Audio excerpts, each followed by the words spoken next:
Alright, so in this video we're going to talk about something that most people underestimate, but might be the single important small change you can do to consistently allow you to focus without taking years and years of training your brain. It's just one small change, and it's setting your environment up the right way. And I've seen this play out in a lot of high performers. They just fix this small thing, optimize their environment, make it clean, make it a focused environment. They then can take their productivity and focus to the next level. So I'm going to tell you exactly what we're going to talk about in this video. We'll start with the common belief that discipline is the primary driver of success, and why that belief only explains part of the picture. Then we'll look at how behavior is actually influenced at a structural level and how your environment interacts with your attention and motivation systems. From there, we'll move into how to redesign your environment so you can actually have some take-home advice that you can implement today. And from there, and finally, how to make that sustainable over time. So now, before we get started, if you want this training along with the deeper frameworks, you can join the free community in the link. Okay, so let's get into it. So the default assumption of most people is that the results are driven primarily by their decisions. You decide what to do, you apply discipline, and your actions follow. Especially if you're a high performer, disciplined person, then you really take that sort of responsibility by yourself. But it doesn't tell the full picture, because what you might actually observe is a different pattern might emerge. And these are environments where focus feels very natural, very easy to do and sustained, and then there are environments where distraction feels the norm, the least path of resistance. So it's not really you consciously choosing that, it's just a product of your environment essentially. So there are setups where starting work requires very little effort, and others where even beginning feels very hard to do and a lot of friction. So the question becomes, what is actually changing in those situations, those two different state of minds? One requires very easy amount of effort to get into it, other takes a real big amount of effort. What's the difference? Because your goals are the same, your intentions are the same, and yet your behavior is completely different.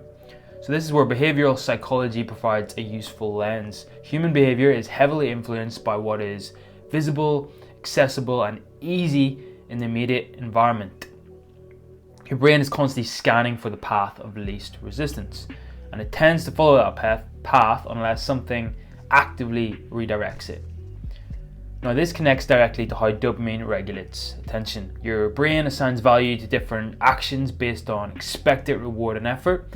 When something is easy, accessible, and provides immediate stimulation, it becomes more attractive relative to tasks that require sustained effort and delayed reward. So if your environment is filled with high stimulation options, easy dopamine access, then you're always going to gravitate naturally towards those things. Distract yourselves with that, get those easy dopamine hits, and you're going to be less inclined to do the hard, more sustained effort, meaningful activities. Over time, this creates a pattern. You're not making a single bad decision, you're making hundreds of small, low-resistance decisions that collectively shape your day. But actually, you kind of are making one bad decision because you're sitting down in a bad environment. You're exposed to these different options, these choices. So that's the one bad decision that you're making. So this is why relying on discipline alone becomes exhausting, because you're constantly trying to override your environment instead of working with it. So as we move into the next section, the goal is to shift from fighting your environment to designing it. So I'm going to tell you how we can design our environment so that it naturally cultivates this focused mindset. So the first principle is reducing friction for the behavior that you want. If you want to focus, your workspace should also reflect this. It should make starting work on your most meaningful task as simple as possible. The tasks should be clear, well-defined, and really easy to start. The tools should be ready, and there should be no unnecessary steps between you and the work. Because steps between you and the work, that is resistance, and we want to reduce that resistance as much as we can. Because every additional step increases the likelihood of delay. Second principle is increasing friction for the behavior you don't want.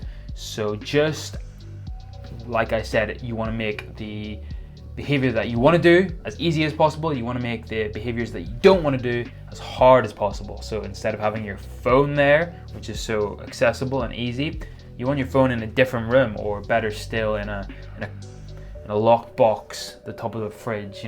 That's massive amount of resistance. Like, to actually go and use your phone, you have to walk downstairs, you have to reach up to the cupboard, you have to unlock it, maybe you have to switch it off airplane mode. So that's massive resistance. The likelihood of you going to do that is going to be a lot lower than if it was just beside you. So in that way, we can design our environment, increase the resistance for the bad activities. All right. So it might not be about extreme resistance like I just mentioned, but it is about altering the default. So the third principle is clarity. When a task is clearly defined, your brain can engage with it directly.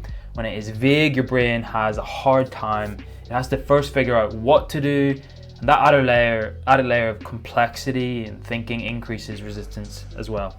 So defining the starting point in advance removes a large portion of that initial inertia, that initial resistance of getting started. Now here's where it becomes more powerful.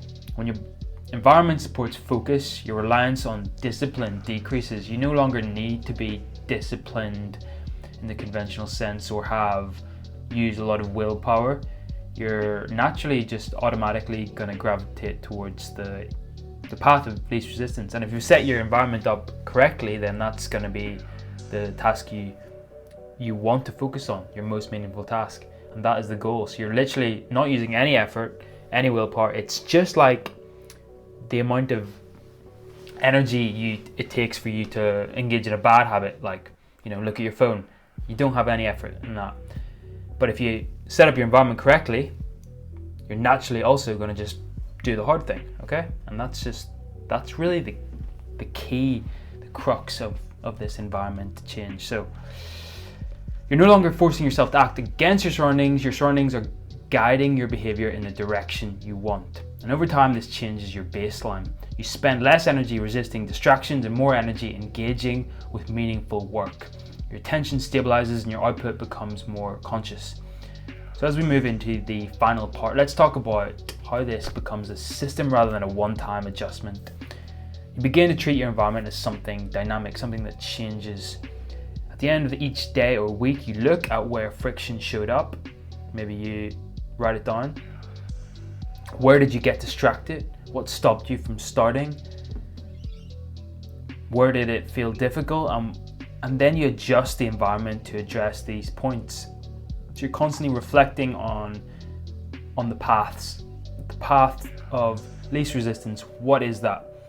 What obstacles were stopping you from doing your hard task? What was making it easy to do bad tasks? How can you set up your environment in a better way that cultivates more focus? This creates a feedback loop. Your behavior informs your environment and your environment shapes your behavior. And over time, the loop compounds. So small adjustments lead to noticeable changes in consistency, and those changes reinforce the system. So to bring this together, your success is not determined only by your intentions or your level of discipline. It's heavily influenced by the structure you place yourself in every day. And the identity shift that follows is important. Instead of seeing yourself as someone who needs to constantly fight distractions, you begin to see yourself as someone who is a bit smarter, someone who is like an architect. You design your environment in a way that makes the right actions natural and easy for you to do, so they become automatic. And that's what a smart person does. It's not someone that puts themselves in a bad environment, constantly using willpower, discipline to do the right tasks, but it's actually setting up your environment so the right tasks become automatic. And that changes completely how you operate. So if this makes sense to you, in the next training, we're going to combine everything together we've talked about so far and build a full system that ties together attention, environment, and energy into something you can actually run day by day. If you haven't subscribed yet, then do so, and I will see you on the next one.